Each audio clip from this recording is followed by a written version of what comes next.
महाराष्ट्र में इंडिया गठबंधन मेजॉरिटी लेके आए, जीत के आया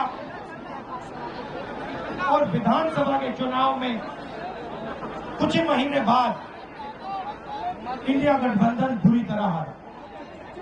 उस समय हमने कुछ ज्यादा बोला नहीं, मगर हमने काम शुरू किया। 21वीं सदी है, डेटा की सदी है, डेटा की सेंचुरी है। हमने डेटा देखना शुरू किया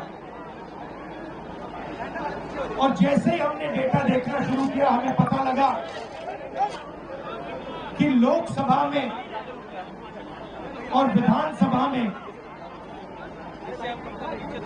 1 करोड़ नए वोटर शामिल हुए। मतलब विधानसभा में 10% ज्यादा वोटरों ने वोट किया। और जब हमने पता लगाया कि ये वोटर कहां से आए, ये कौन है, तो आश्चर्य की चीजें निकली।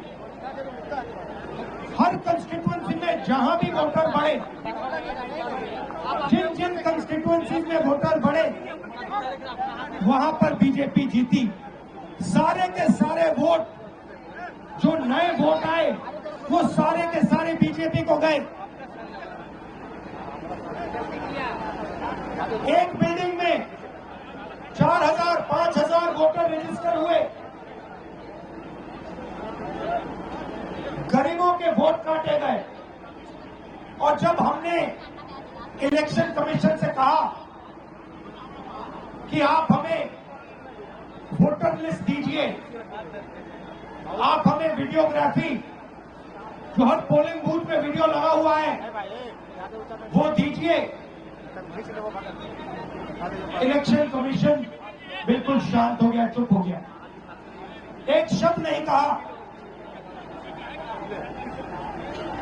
एक बार नहीं, अनेक बार हमने उनसे कहा कि देखिए, कानून कहता है कि हमें वोटर लिस्ट दी जाए, कानून कहता है कि वीडियोग्राफी हमें दी जाए।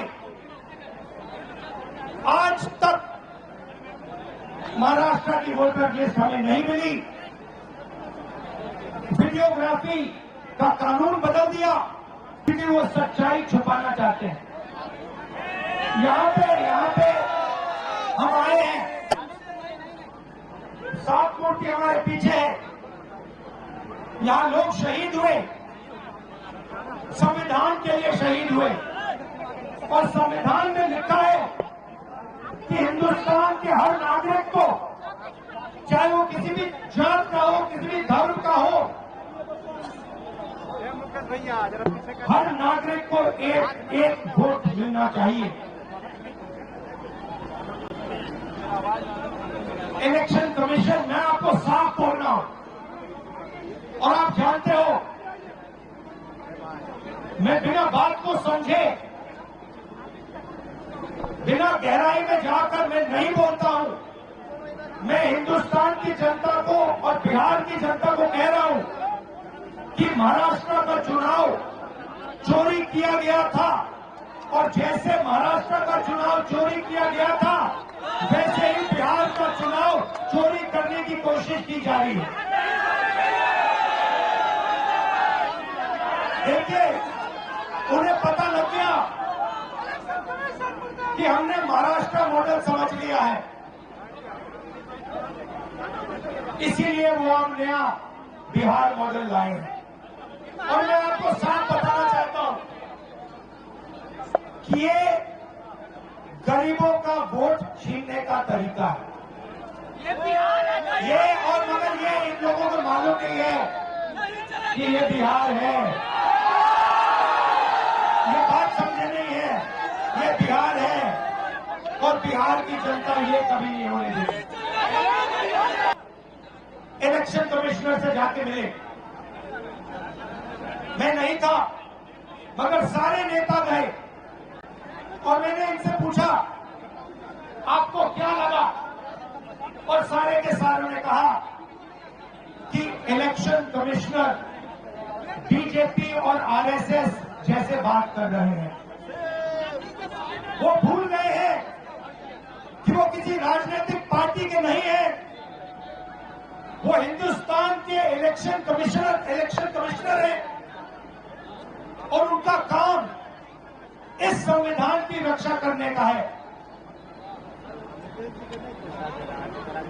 और मैं यहां से क्लियर मैसेज देना चाहता हूं, आपको जो करना है करिए, मगर बाद में कानून आप पर लागू होगा। भूलिए मत, आप कितने भी बड़े हो, कहीं भी बैठे हो, कानून आपको नहीं छोड़ेगा। मैं आपको गारंटी दे रहा हूं कि कानून आपको नहीं छोड़ेगा। आपका काम बीजेपी का काम करने का नहीं है।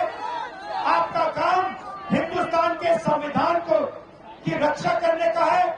आपका काम बिहार की जनता का जो वोट है, बिहार की जनता के दिल के अंदर जो है, उसको पूरा करने का है। और आप अपना काम नहीं कर रहे हो।